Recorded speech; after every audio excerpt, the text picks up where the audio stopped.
nous saluons haut et fort et nous exprimons haut et fort à qui veut l'entendre que nous sommes fiers de l'islam.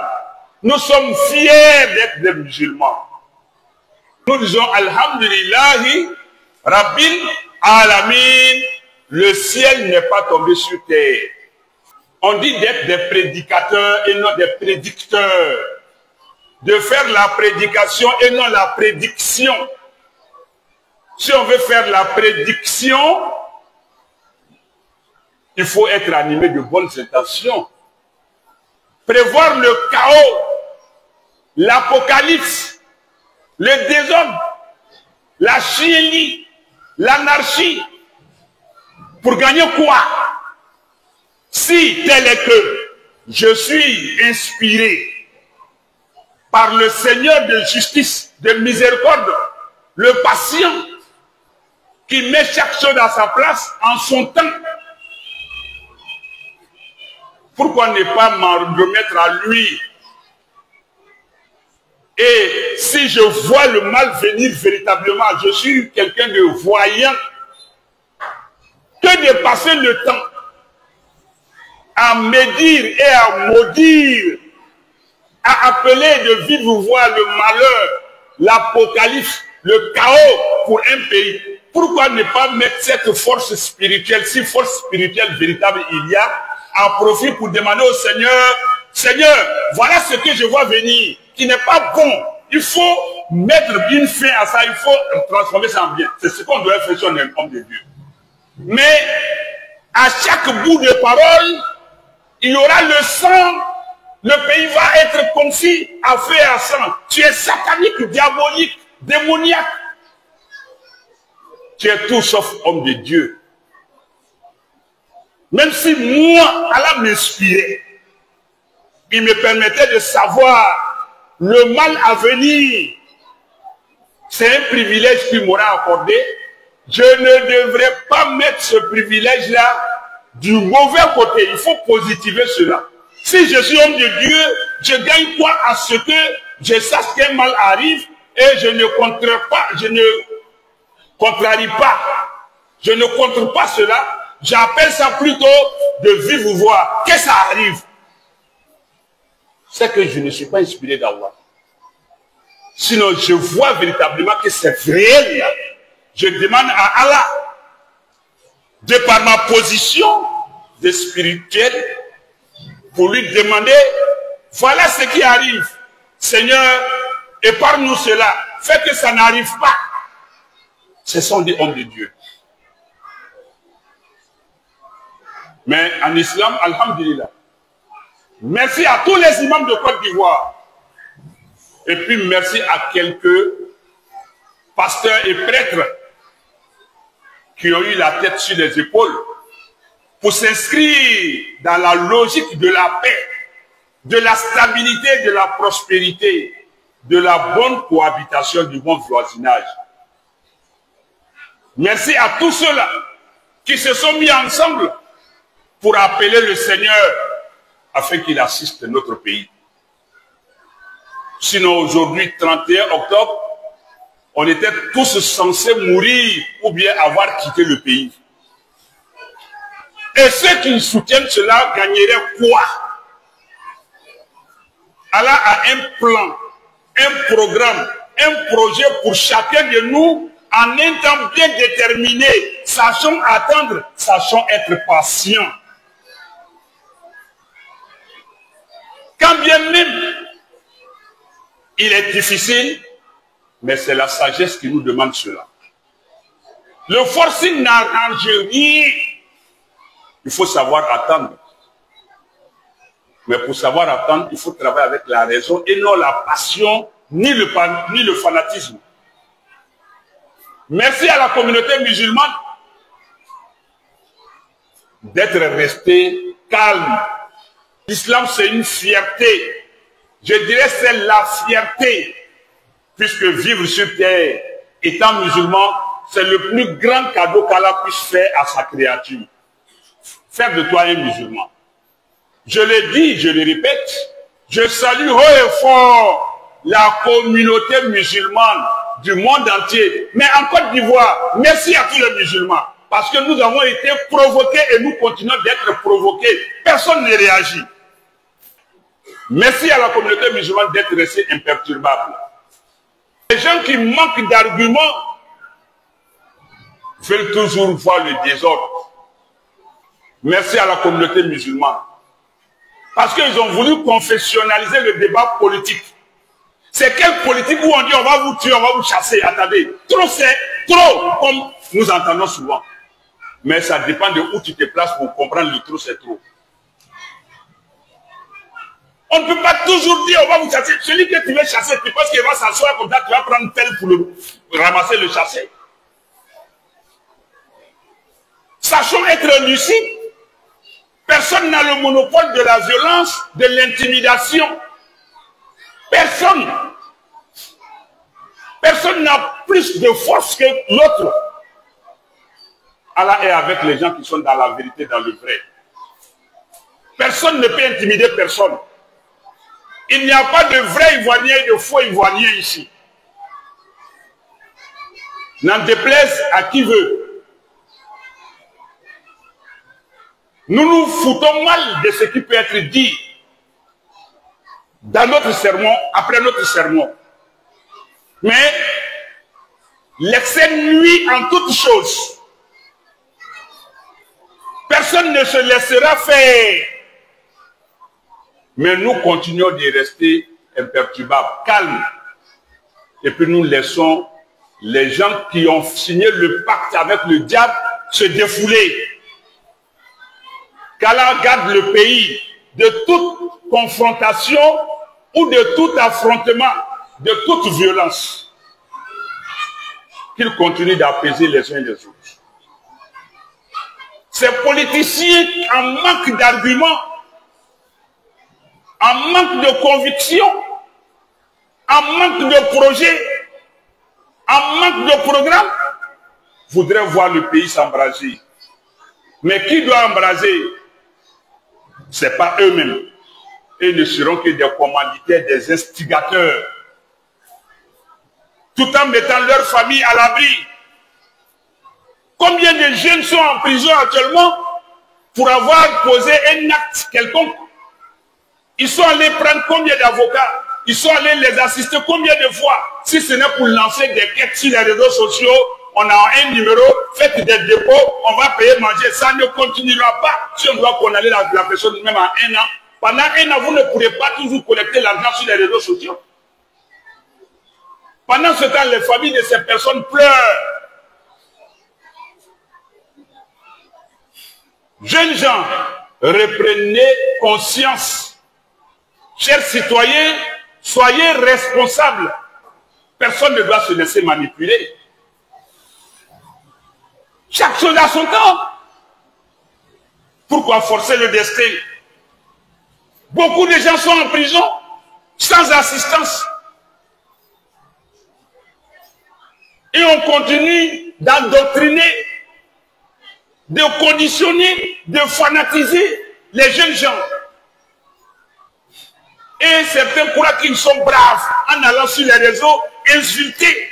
Toi, un enfant, tu n'as rien d'autre qu'insulter. Les injures vont t'amener ou en quoi est-ce que tu te formes pour demain? Tes injures s'arrêtent sur les réseaux sociaux. Ça n'a aucun effet, aucun impact dans la réalité. Et tu te mets en disgrâce. Tu es encore jeune. Quelqu'un qui est plus âgé que ton grand-père même, tu l'insultes. Et cette injure-là va t'apporter quoi? Si ce n'est que de te nuire plus tard, parce que ça va te rattraper. Construisons notre jeunesse. Le pays a besoin de ses enfants, de sa jeunesse. Un mentor, c'est celui qui forme ses disciples pour pouvoir mieux le remplacer demain. Mais si un mentor détruit, conduit à l'abattoir, ce n'est pas un mentor, c'est un menteur. Jeunes gens, reprenez confiance et conscience. Aujourd'hui, le débat politique s'est transformé en toute autre chose vis-à-vis de tout le monde. Je l'ai dénoncé, je le dénonce et je le dénoncerai toujours, Inch'Allah. On veut envoyer le débat politique sur le terrain ethnique. On joue sur la fibre ethnique. C'est telle ethnie qui est ivoirienne d'origine, telle ethnie est ivoirienne d'adoption, telle ethnie est ivoirienne de circonstances. La nationalité ivoirienne s'obtient de 5 façons. Allons-y dans la Constitution pour voir. Alors, qui est au-dessus de la loi, de la Constitution? Toi, tes menaces vont retirer à quelqu'un sa nationalité, même s'il s'appelle Ndiaye, même s'il s'appelle Amoudé, même s'il a un nom chinois, japonais, mauritanien, sénégalais, burkinabé, malien, ghanéen, togolais. S'il respecte les conditions de la Constitution qu'il est ivoirien, toi qui es là, qui n'as même pas de carte d'identité, qui n'as même pas d'extrait de naissance, tu n'es en rien devant lui sur le plan national. Arrêtons d'intimider les gens maintenant. Nous en avons assez. Trop, c'est trop. Personne n'est super ivoirien au-dessus de quelqu'un d'autre tant que la personne est légalement ivoirien. Et on sort, on dit, on ne peut pas être ivoirien sans avoir village en Côte d'Ivoire. Un Burkinabé, un Malien, un Sénégalais, un Libérien qui a acquis la nationalité ou un Libanais, un Chinois, un Français qui a la nationalité ivoirienne. Légalement. Tu lui dis d'aller dans quel village? Vous pensez que le village là est synonyme de quoi? Faut montrer ton village en Côte d'Ivoire. Tu as montré un Libanais naturalisé d'aller dans son village. Et nos frères qui sont en France, aux États-Unis, au Canada, en Belgique, en Espagne, en Italie, en Allemagne, qui ont ces nationalités, vous n'allez jamais entendre les Blancs leur dire d'aller dans vos villages. Ils s'occupent des fonctions, de hautes fonctions. Regardez dans le gouvernement français, les noms des ministres. On sait qu'il y a beaucoup d'Africains dedans. Attendez, arrêtons cet esprit rétrograde. Personne n'a le monopole de la culture ou de la violence. Personne ne détient le titre foncier de la Côte d'Ivoire. Personne. Il faut se battre dignement, honnêtement, pour gagner sa vie. Point barre. Personne ne peut faire partir quelqu'un d'ici. Et je salue notre armée et nos forces de l'ordre qui sont restés dignes.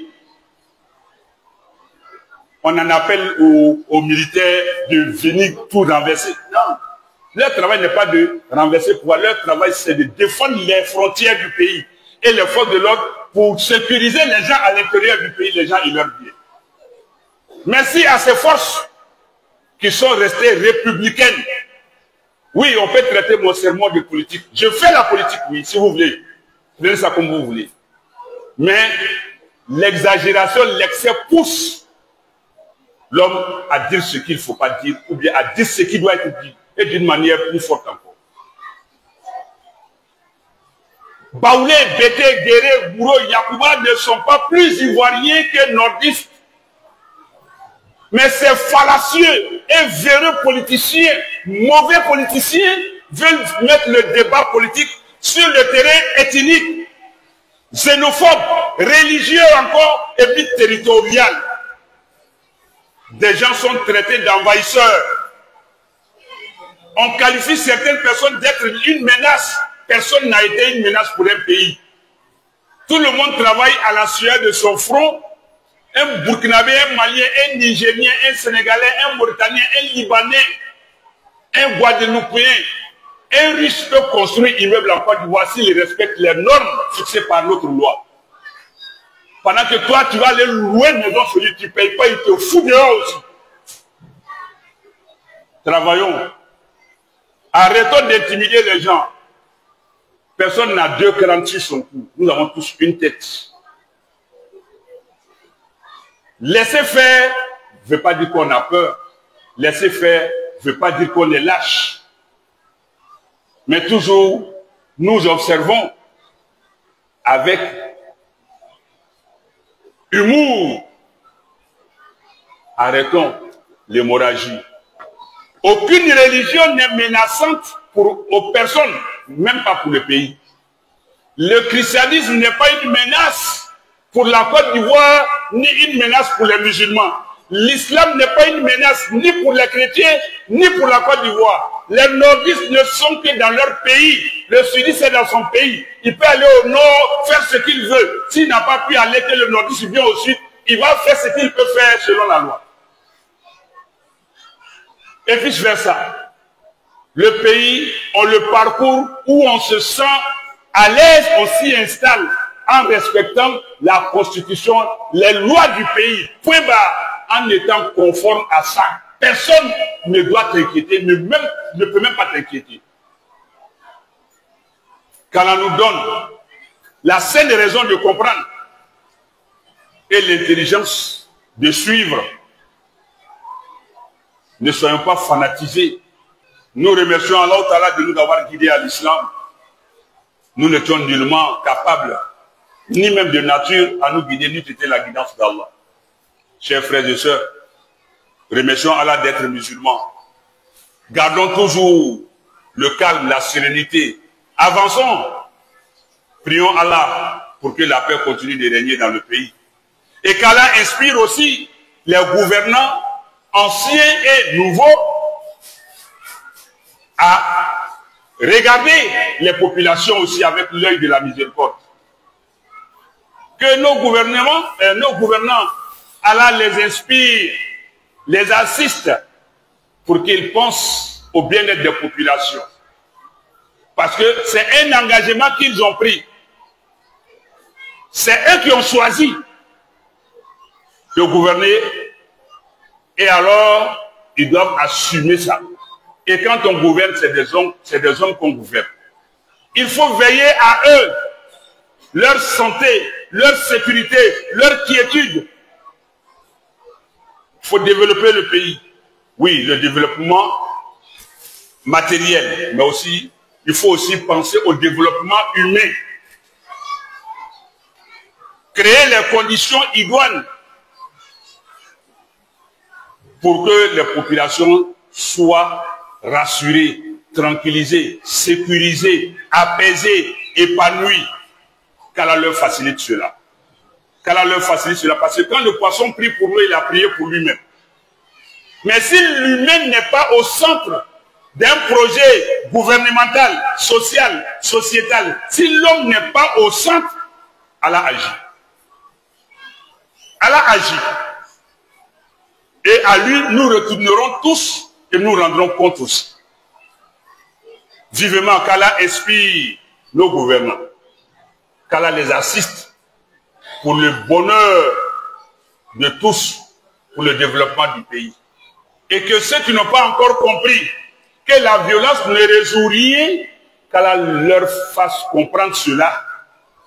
Et félicitations, merci aux candidats perdants pour leur sagesse, leur retenue, leur sens élevé de la responsabilité et de l'amour du pays. Et que ceux qui ont poussé les enfants des gens en prison aient l'honnêteté et le courage de retirer ces enfants-là de la prison. Aucune violence ne peut résoudre un problème. C'est le dialogue. Asseyons-nous et discutons. Personne ne pourra aller casser une prison pour faire sortir ses enfants, ces personnes emprisonnées. Soyons humbles, courageux, mais surtout responsables et sages pour mettre profil bas, discuter avec l'autorité pour que on puisse libérer ceux qui sont emprisonnés.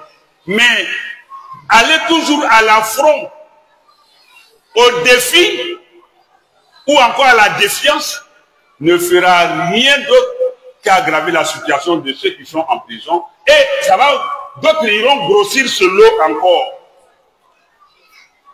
Que donc ceux qui ont poussé les gens à aller dans ce sens aient le courage, la sagesse de négocier. Parce que tout finit par la négociation. Et j'invite aussi nos gouvernants à être ouverts à la négociation. Une chose est d'aller demander pardon, de négocier avec humilité. Alors celui vers qui tu vas aussi te recevra avec humilité. Mais quand on est imbu de sa personne, quand on est orgueilleux, on est hautain, on est arrogant, mais celui en face de qui tu es, qui a la force, va jamais te regarder. Soyons humbles pour demander pardon, pour négocier, pour discuter. Donc j'en appelle à tous les camps.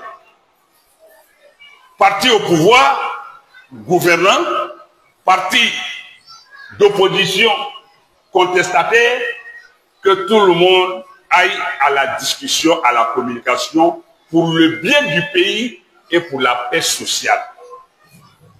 Qu'Allah garde le pays. Qu'Allah garde le pays. Qu'Allah garde le pays.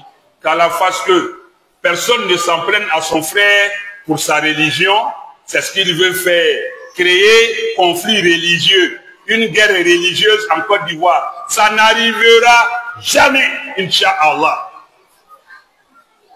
Que le musulman ne voit pas en le chrétien son ennemi.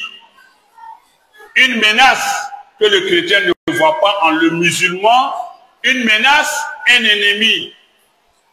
Tant que nous vivons sur le même sol, même n'étant pas ivoirien, pas de l'égard pour le musulman. Qu'il n'y ait pas de considération religieuse dans le débat politique.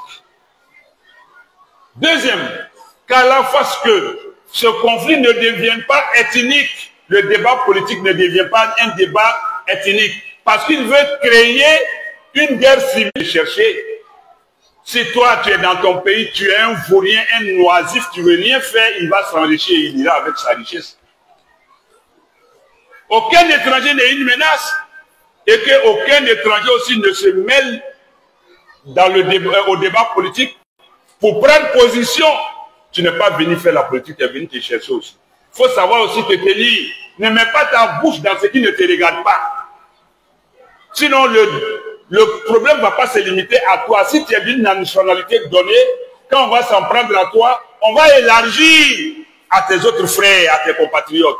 Évitons de nous mêler de ce qui ne nous regarde pas. Tu es venu chercher l'argent, il faut chercher ton argent, cherche-toi, il faut partir. Donc, il n'y a pas de problème entre étrangers et Ivoiriens.